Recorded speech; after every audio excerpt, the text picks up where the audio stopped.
I'm going to demonstrate some of the steering components on the front-wheel drive Astromech system. I have the Pololu programmable motor driver here. It's one of the JRK series, and that's how we're controlling the motor now.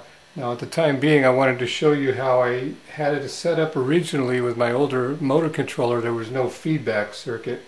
You can see the Mainbot's planetary drive motor here, which controls the steering mechanism, and when we move the joystick, it just spins around one direction or another, similar to how the drives, the side drives on your Droid would.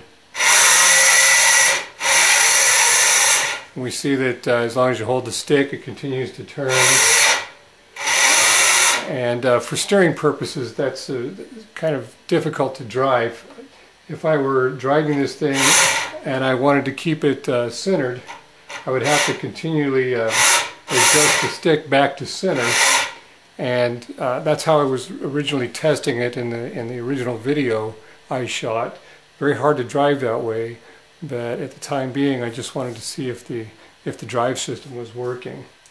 So now what I'm going to do is come over to the control interface here and activate the feedback system.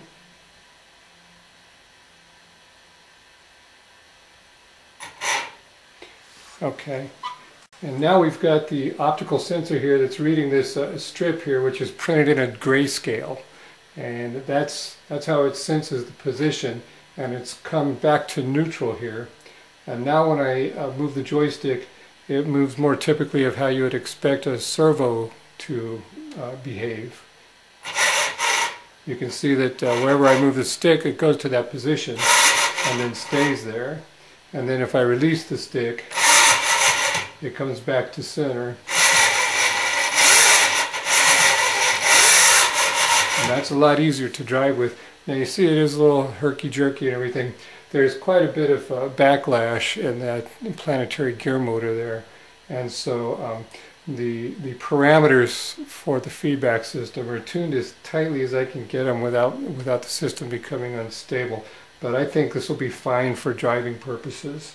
It gives me a full control to each range, and it should be a lot easier to work.